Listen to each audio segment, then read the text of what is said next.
Hello friends, literature of the Middle Ages, ಮಧ್ಯಯುಗದ ಸಾಹಿತ್ಯ.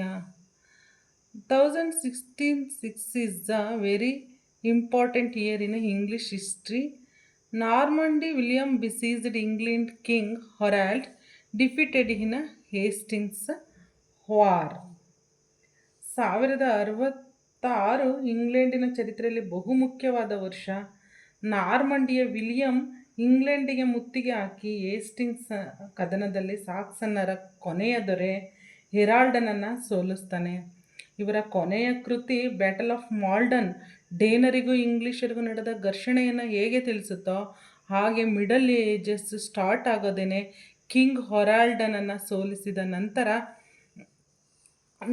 Middle Age start ಆಗುತ್ತೆ.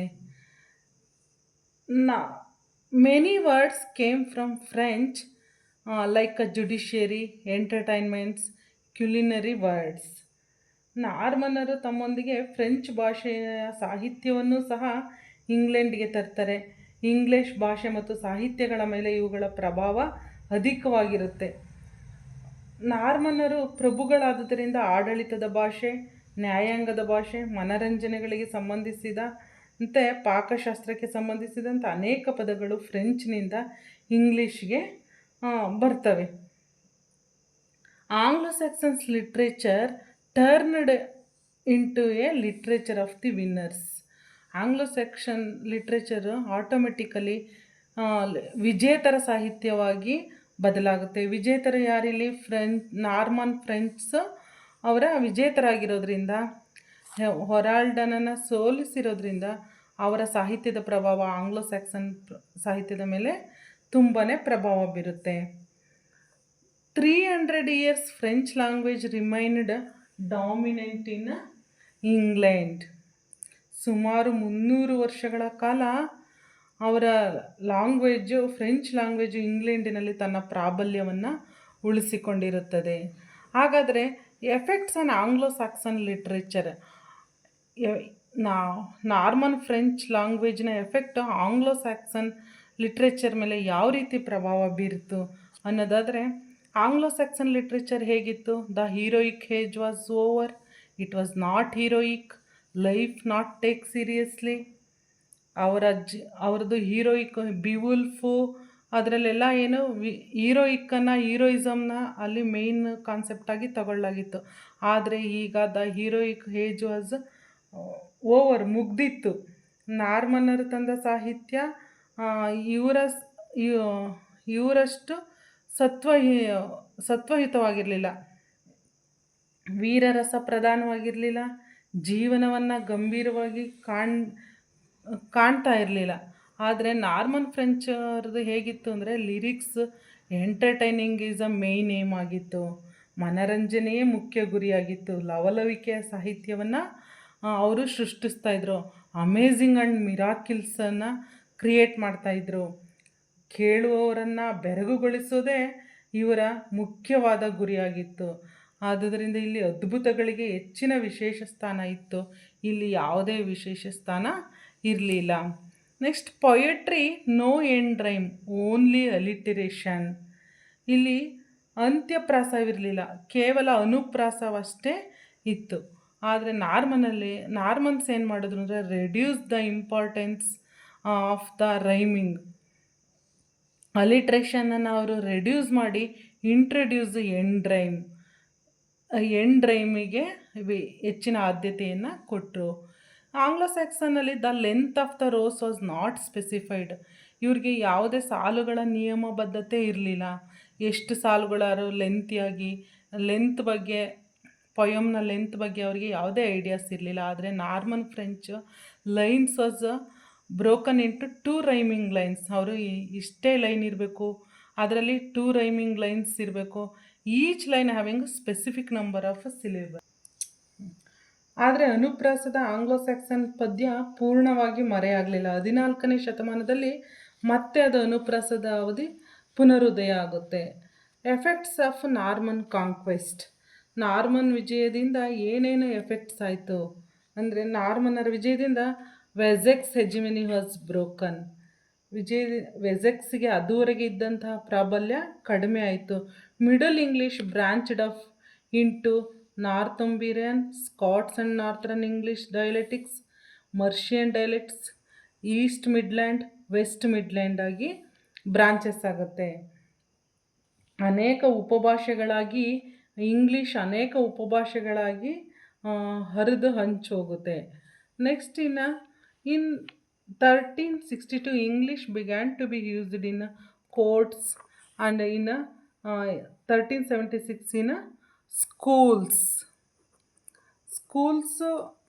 English ಭಾಷೆ ಹೊಸ ಕ್ಷೇತ್ರಗಳಿಗೆ ಮತ್ತು ಎಲ್ಲ ವರ್ಗಗಳಿಗೂ ಹಬ್ಬುತ್ತೆ. 1362ರಲ್ಲಿ ನ್ಯಾಯಾಲಯಗಳಲ್ಲಿ ಇಂಗ್ಲೀಷಿನ ಬಳಕೆ ಮತ್ತು 1376ರ ಹೊತ್ತಿಗೆ ಶಾಲೆಗಳಲ್ಲಿ ಇಂಗ್ಲೀಷಿನ ಅಧ್ಯಯನ ಪ್ರಾರಂಭ ಆಗುತ್ತೆ. ಆಗ ಇಂಗ್ಲೀಷು ತನ್ನಷ್ಟಕ್ಕೆ ತಾನೇ ಬೆಳೆಯೋಕ್ಕೆ ಶುರುವಾಗುತ್ತೆ. Next 11th and 12th centuries increasing use of rhymes. 11-12ನೇ ಶತಮಾನಗಳಲ್ಲಿ ಆಂಗ್ಲೋ ಸ್ಯಾಕ್ಸನ್ ಉಪಭಾಷೆಗಳಲ್ಲಿ ರಚಿತವಾದ ಪದ್ಯ ಸಾಹಿತ್ಯದಲ್ಲಿ ಅಂತ್ಯಪ್ರಾಸದ ಬಳಕೆ ಹೆಚ್ಚಾಗುತ್ತಾ ಹೋಗೋದನ್ನು ನಾವು ಕಾಣ್ತೇವೆ. ಬಟ್ ಇಷ್ಟೆಲ್ಲ ಆದ್ರೂ ನೋ ಸಿಗ್ನಿಫಿಕೆಂಟ್ ಪೊಯೆಟ್ ಆದ್ರೂ ಇಷ್ಟೆಲ್ಲ ಸಾಹಿತ್ಯದ ಬೆಳವಣಿಗೆ ಆದ್ರೂ ಯಾವೊಬ್ಬ ಗಣನೀಯವಾದ ಕವಿಯ ಉದಯನೂ ಆಗಿರಲಿಲ್ಲ. A lot of interesting poetry is there, the only the owl and the nightingale. ಯಾರು ಪೊಯೆಟ್ ಇಲ್ಲ ಅಂದ್ರೂ ಒಂದು ಇಂಟ್ರೆಸ್ಟಿಂಗ್ ಕವನ ಇದೆ, the owl and the nightingale. ಇದರಲ್ಲಿ the honourable owl and the luxuriant nightingale. ಇಲ್ಲಿ ಗೌರವಸ್ಥ ಗೂಬೆ ಮತ್ತು ವಿಲಾಸಪ್ರಿಯ ನೈಟಿಂಗೇಲ್, ಈ ಎರಡು ಪಕ್ಷಿಗಳಲ್ಲಿ ವಾಗ್ವಾದ ನಡೆಯುತ್ತೆ. ಈ ವಾಗ್ವಾದಕ್ಕೆ ಬೇರೆ ಬೇರೆ ಅರ್ಥ ಇದೆ. ಇದರಲ್ಲಿ ಒಬ್ಬ ಸನ್ಯಾಸತ್ವ ಮತ್ತು ಗೃಹಸ್ಥ ಜೀವನಗಳ ಹೋಲಿಕೆಯನ್ನು ಮಾಡಲಾಗಿದೆ. And then ಲಯಮಾನ್ wrote ಬ್ರೂಟ್. ಲಯಮಾನ್ ಅನ್ನೋ ಒಬ್ಬ ಕವಿಯ ನೇಮ್ ಇಲ್ಲಿ ಬರುತ್ತೆ. ಅವನು ಬ್ರೂಟ್ ಅನ್ನೋ ಒಂದು ಕವನವನ್ನು ಬರೀತಾನೆ. ಇದು tells the history in poem. Anglo ಸ್ಯಾಕ್ಸನರ ಇಂಗ್ಲೀಷರ ಹಿಸ್ಟ್ರಿಯನ್ನು ಇದು ಪೊಯಮ್ ರೂಪದಲ್ಲಿ ಹೇಳುತ್ತೆ. ಲಯಮಾನನ ಬ್ರೂಟ್ ಅನ್ನೋ ಕವನ. ಅದಾದ ನಂತರ ಕಿಂಗ್ ಅರ್ಥರ್ಸ್ ಸ್ಟೋರೀಸ್ ಬರುತ್ತೆ. ಅದರಲ್ಲಿ ಸರ್ ಗವೈನ್ ಆ್ಯಂಡ್ ದಿ ಗ್ರೀನ್ ಅನ್ನೋ ಒಂದು ಸಾಹಿತ್ಯದಲ್ಲಿ ಕಿಂಗ್ ಅರ್ಥರನ ನೇಮು ಬರುತ್ತೆ. ಅದಾದ ನಂತರ 3 ಐಡಿಯಲ್ಸ್ ಆಫ್ ಮೆಟ್ರಿಕಲ್ ರೊಮ್ಯಾನ್ಸಸ್.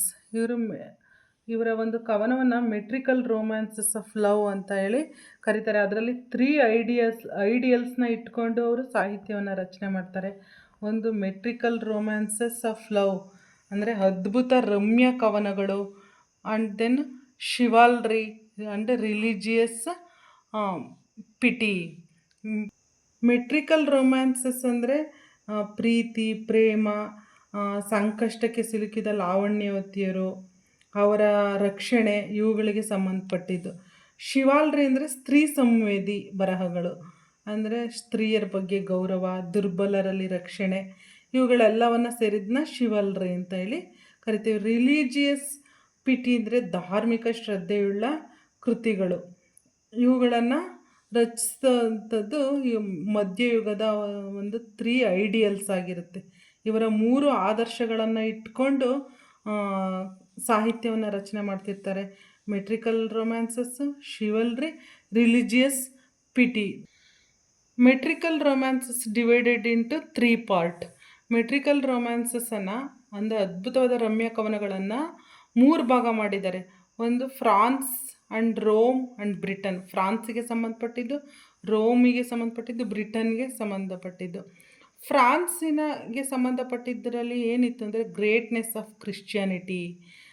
ಫ್ರಾನ್ಸಿಗೆ ಸಂಬಂಧಪಟ್ಟಂತಹ ರೊಮ್ಯಾನ್ಸಸ್ಸಲ್ಲಿ ಕ್ರಿಶ್ಚಿಯಾನಿಟಿಯ ಗ್ರೇಟ್ನೆಸ್ಸನ್ನು ಅವರು ಎಕ್ಸ್ಪೋಸ್ ಮಾಡಿದರು. ಅದರಲ್ಲಿ ಎಂಪರರ್ ಆಫ್ ಚಾರ್ಲಮೆನ್, ಚಾನ್ಸನ್ ಡೆ ರೊಲ್ಯಾಂಡ್ ಅನ್ನೋದು ಪ್ರಮುಖ ಸಾಹಿತ್ಯ ಆಗಿತ್ತು. ರೋಮ್ ಸಾಹಿತ್ಯದಲ್ಲಿ ಅವರು ರೋಮ್ ಮತ್ತು ಗ್ರೀಸ್ ಬಗ್ಗೆ ಜಾಸ್ತಿ ಎಕ್ಸ್ಪ್ರೆಸ್ ಮಾಡ್ತಿದ್ರು. ಅದರಲ್ಲಿ ಅಲೆಕ್ಸಾಂಡರ್ ಬಗ್ಗೆ ಮತ್ತು ಟ್ರಾಯ್ ವಾರ್ ಬಗ್ಗೆ ಹೆಚ್ಚಿನ ಎಕ್ಸ್ಪೋಸನ್ನು ಮಾಡಿದ್ದಾರೆ. ಬ್ರಿಟನ್ನಲ್ಲಿ ಅರ್ಥ ಕಿಂಗ್ ಅರ್ಥರು, ನೈಟ್ಸ್, ಸರ್ ಗವೆನು, ಲಾನ್ಸಿಲಾಟು, ಮರ್ಲಿನ್ ಈ ಆ, ಕವಿಗಳ ಬಗ್ಗೆ ಜಾಸ್ತಿ ಎಕ್ಸ್ಪೋಸನ್ನು ಮಾಡಿದ್ದಾರೆ. ಮರ್ಲಿನ್ ಅವನು ಬರ್ತಿರೋದ ದ ಹೋಲಿ ಗ್ರೇಲ್ ಅಂದರೆ ಪವಿತ್ರ ಪಾತ್ರೆ.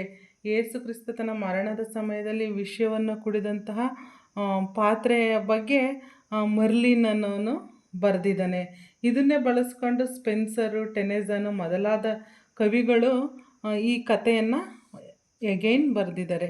ಈ ಕಾಲದ ಇಂಪಾರ್ಟೆಂಟ್ ವರ್ಕ್ಸ್ ಯಾವ್ದ್ಯಾವುದು ಅಂದರೆ sir Gawain and the green knight, the pearl, cleanness and patience. ಈ ಆಥರ್ ಯಾರು ಅನ್ನೋದು, ಈ ಇಷ್ಟು ಕವನಗಳ ಆಥರ್ ಯಾರು ಅನ್ನೋದು ಅನ್ನೋನ್ ಆಗಿ ಉಳಿದಿದೆ. ಅದೇ ಥರ ಬಲ್ಯಾಡ್ಸ್ ಈ ಮಧ್ಯಯುಗದ ಸಾಹಿತ್ಯದ ಸ್ಪೆಷಲ್ ಕ್ರಿಯೇಷನ್. ಬಲ್ಯಾಡ್ಸ್ ಅಲ್ಲಿ ಆಂಗ್ಲೋ ಸ್ಯಾಕ್ಸನ್ ಪೀರಿಯಡಲ್ಲಿ ಎಪಿಕ್ ಇತ್ತು, ಪೊಯೆಟ್ರಿ ಇತ್ತು, ಗದ್ಯನೂ ಇತ್ತು, ಎಲ್ಲ ಇತ್ತು. ಆದರೆ ಬಲ್ಯಾಡ್ಸ್ ಇರಲಿಲ್ಲ. ಇಲ್ಲಿ ಬಲ್ಯಾಡ್ಸ್ ನ್ಯೂ ಕ್ರಿಯೇಷನ್, ಲಾವಣಿಗಳು, ಕಥನ ಕವನಗಳು ಮಧ್ಯಯುಗದ ಸ್ಪೆಷಲ್ ಕ್ರಿಯೇಷನ್ನು. ಪ್ರಮುಖವಾದ ಬಲ್ಯಾಡ್ಸ್ ಯಾವ್ದ್ಯಾವುದು ಅಂದರೆ Robin Hood, Chevy Chase, sir Patrick Spens, the wife of Usher's Well ಇವು ಈ ಮಧ್ಯಯುಗದ ಪ್ರಮುಖ ಬಲ್ಯಾಡ್ಸ್ ಆಗಿದ್ದು. ಮತ್ತು ಒಂದು ಲಿರಿಕ್ ಸಹ ಅವೈಲೇಬಲ್ ಇದೆ, ಸಮ್ಮರ್ ಈಸ್ ಇಕ್ಯೂಮೆನ್ ಇನ್ ಅನ್ನೋದು ಒಂದು ಲಿರಿಕ್ಕು ಸಿಕ್ಕಿದೆ. ಈ ಮಧ್ಯಯುಗದ ಪ್ರಮುಖ ಇಸ್ವಿಗಳು ಅಂದರೆ 1163ರಲ್ಲಿ ಆಕ್ಸ್ಫರ್ಡ್ ಯೂನಿವರ್ಸಿಟಿ ಎಸ್ಟಾಬ್ಲಿಷ್ ಆಗುತ್ತೆ. 1206ರಲ್ಲಿ ಕೇಂಬ್ರಿಡ್ಜ್ ಯೂನಿವರ್ಸಿಟಿ ಎಸ್ಟಾಬ್ಲಿಷ್ ಆಗುತ್ತೆ. 1265ರಲ್ಲಿ ಹೌಸ್ ಆಫ್ ಕಾಮನ್ಸ್ ಎಂಬುದು ಎಕ್ಸ್ಪ್ಲೋಸ್ ಆಗುತ್ತೆ. ಈ 3 ಇಸ್ವಿಗಳು ಈ ಮಧ್ಯಯುಗದ ಸಾಹಿತ್ಯದಲ್ಲಿ ಪ್ರಮುಖವಾದದ್ದು.